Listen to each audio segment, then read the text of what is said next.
Halo, selamat datang di Auto Flash Media. Dan ini adalah Subaru Forester.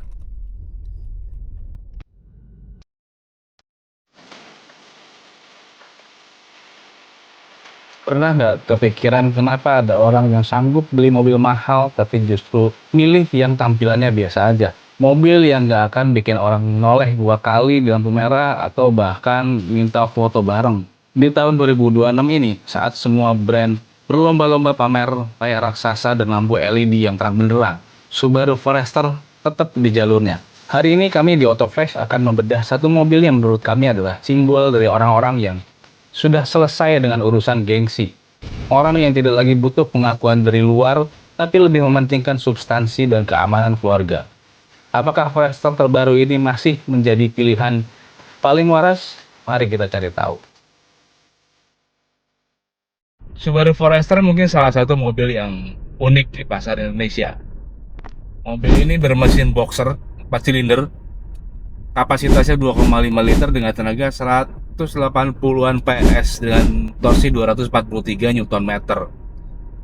Mesin boxer sendiri adalah sebuah ciri khas dari Subaru. Mesinnya ya sama 4 silinder seperti yang mobil keluarga biasanya lah. Tapi konfigurasinya karena boxer, dia pergerakan silindernya tidak naik turun tapi ke kiri ke kanan. Untuk menyalurkan daya ke roda, Subaru Forester dibekali dengan transmisi yang namanya Lineartronic. Ini sebenarnya transmisi CVT, tapi ya disebutnya Lineartronic lah sama Subaru. Kemudian Lineartronic akan menyalurkan daya ke 4 roda. Jadi ini adalah mobil all-wheel drive, bukan front wheel drive, bukan rear wheel drive, tapi all-wheel drive. Memang apa perlunya sih all-wheel drive untuk sebuah mobil keluarga? Sistem all-wheel drive ini sebetulnya bukan untuk gaya-gayaan, tapi untuk menjaga kestabilan, menjaga traksi saat mobil bermanuver. Kalau melihat dari sisi safety mungkin perlu, gaya-gayaan nggak juga sih. Tapi memang all-wheel drive ini kadang-kadang diperlukan. Rasa berkendaranya sebetulnya tidak ada yang menonjol, tapi mobil ini nyaman. Jujur aja mobil ini nyaman. Peredamannya oke, standar lah mobil keluarga. Bukan suspensi yang empuk banget, bukan suspensi yang keras banget, enggak. Tapi semuanya dalam batas wajar. Kami sempat coba mobil ini di jalanan luar kota yang non-tol ya. Jujur handlingnya enak, cukup presisi. Tapi yang agak kami kurang srek adalah bobot kemudinya. Terasa kosong, typical electronic power steering lah. Selain rasa berkendara yang lumayan nyaman gitu ya, tidak berlebihan, mobil ini juga fiturnya cukup lengkap. Untuk sebuah SUV dengan harga 735-an juta, fiturnya komplit. Pertama ADAS. Subaru Forester ini dibekali dengan eyesight terbaru. Jadi sekarang ada tambahan kamera wide angle di belakang kaca spion tengah.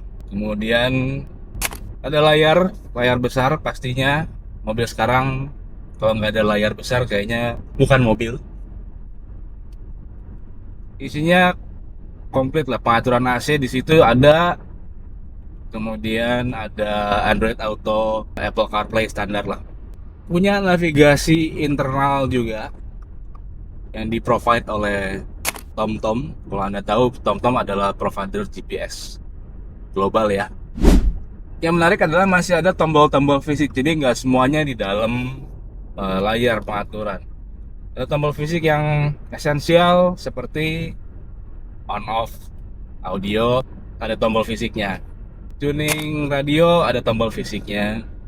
Kemudian pengaturan suhu AC ada tombolnya juga di luar layar ya, di luar layar. Instrument cluster. Belakangan ini jarang ngelihat instrument cluster analog. Ini masih analog. Ada jarumnya digabungkan sama MID digital lah. Kemudian bicara audio, ini audionya bagus. Racikan Harman Kardon. Audionya mahal. Kompartemen lumayan banyak lah, standar sih sebetulnya. Ada glove box, cup holder dua di konsol tengah sini, kemudian di pintu juga ada bottle holder. Kemudian ada wireless charger di tengah sini. Lalu ada USB port, ada USB port, USB 3, USB biasa. Lalu jok. Nah, ini yang ini salah satu unique selling point dari Subaru belakangan ini ya, terutama di Forester. Jadi menurut klaimnya Subaru, jok ini didesain bersama dengan institusi kesehatan di Jepang. Mereka merancang kursi yang selain nyaman untuk dipakai jarak jauh, nggak bikin pegel. Bahkan salah satu tagline-nya kalau nggak salah, jok anti pegel. Selain anti pegel, joknya juga didesain supaya penumpang depan sebelah pengemudi ya, penumpang depan sebelah pengemudi bisa berinteraksi dengan mudah dengan penumpang di belakang. Entah itu ngobrol, entah itu menyerahkan sesuatu dari depan ke belakang. Bentuk headrestnya, bentuk sandaran kursinya didesain sedemikian rupa supaya memungkinkan untuk interaksi antara penumpang depan dan belakang. Jujur nih, mobil ini dirakit di Jepang, diimpor CBU oleh Subaru Indonesia. Kualitas interiornya mobil Jepang yang dirakit di Jepang terlihat lebih berkualitas dibanding mobil-mobil Jepang versi CKD. Terlihat ya, bukan terasa, karena rasanya sih sebetulnya kurang lebih sama lah.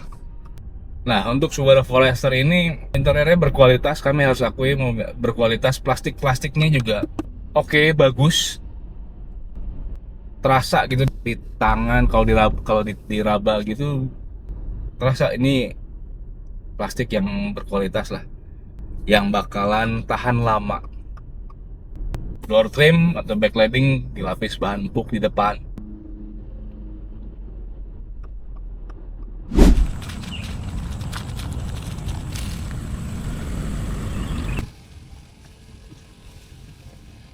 Bentuknya sederhana aja, kotak, nggak banyak garis macam-macam. Lampu depan kotak, fender pun kotak biasa aja. Grill juga biasa aja, nggak ada yang macam-macam bentukannya. Tapi yang harus kami highlight adalah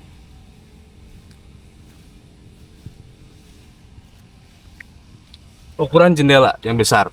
Garis jendela ini posisinya di bawah bahu. Itu memberikan visibilitas yang bagus dan juga kesan kabin yang lega.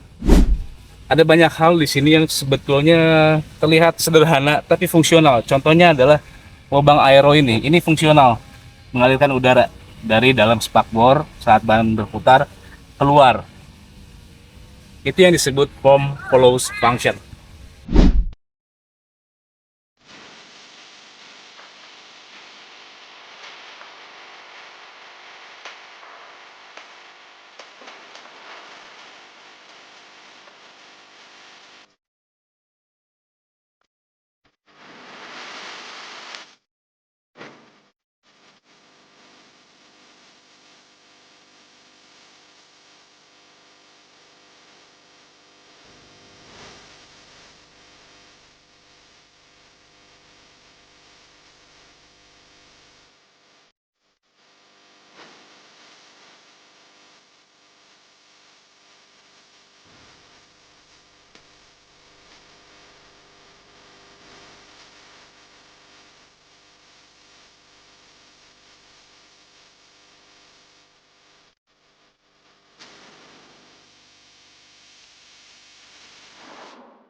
Jadi itulah Subaru Forester, mobil keluarga yang sebetulnya sederhana, jarang kelihatan, tapi sangat layak untuk dipertimbangkan.